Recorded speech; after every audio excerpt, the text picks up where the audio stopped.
So I thought, guys, obviously, as you know, I haven't been in the group super long. It's been for a few months. I got some awesome questions, so I want to make sure I have time. So Joe or someone, let me know when I'm at 3 minutes or if I've got a couple minutes left.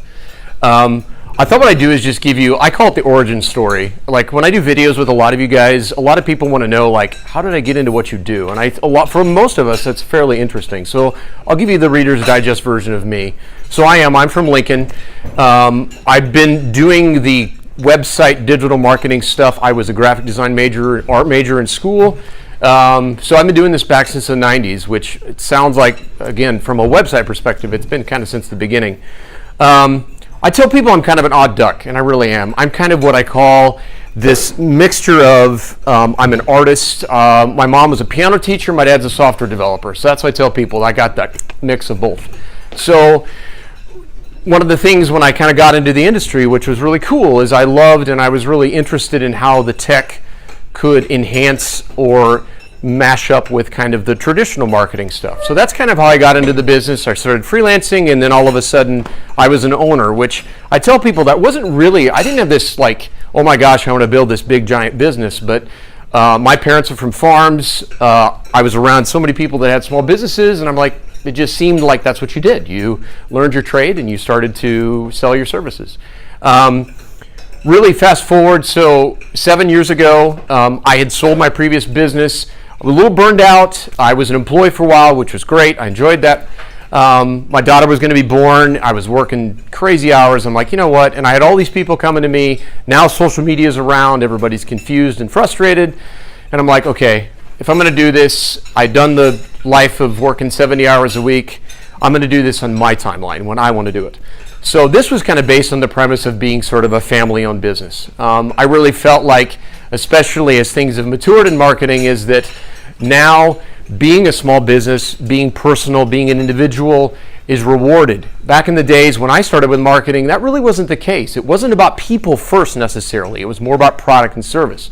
Now, for all of us, and most of us are part of small businesses, that is like the linchpin of what makes a marketing strategy work well, is being human, being unique, being yourself, being transparent. Again, it's not like you have to necessarily reinvent the wheel. So for me, I think what's kind of got more of that passion back is that now I can help people that are those small businesses that didn't have this huge budget, but they have a great story to tell. I mean, I'm working with so many of you right now, which I'm very blessed to be able to do, and I want to do a good job for. And I'm just seeing how we can take these great companies that are, working hard and doing the right thing, and we can just amplify those messages. And the big thing is we can measure it. So again, part of what we're doing is very old school. It's relationships, it's referrals. It's not a lot different than BNI. We're just amplifying it by using technology. And then once we're got a system going, I kind of use the old Husker analogy. It's 3 yards in a cloud of dirt, old school Husker football. And so part of what we're doing is we're doing this spaced repetition. I'm a runner, so the whole idea is I train 4 or 5 days a week. If I want to sit and run a marathon, I got to put in the time. The same thing works with what we do, is we have to put in those daily and weekly kind of measurements so that we're making sure that we're executing. So again, big thing we're doing, websites, social media, video, and then helping with Google search. Let me do my questions here. What business may not need a website? Ryan asked that. Great question. There are some situations, most of the time not. I would say usually if somebody's trying to find your address, Google is like the yellow pages. So it's in your best interest to have a site. But I will admit, when we started Genr8, which used to be Turbine Digital, we actually didn't have a website for 6 months. We just were in Facebook. So there are situations where it can work to just have that in Facebook. SEO. This term called search engine optimization. It's a goofy, kooky term. It's probably the most misrepresented and misunderstood thing in our industry, which is how do I get high on Google? So some simple tips. So let's think of it logically. Google likes more information. So the number one thing you can do with your website is update it, put new content. Videos. Google owns YouTube, so they're probably going to give some preference to people that upload a video on YouTube. Blogging. Seems like this complicated thing. What Google wants is personalized editorials.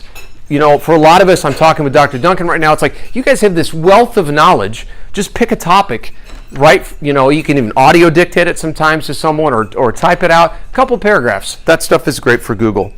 Can you control your Google reviews? Kind of.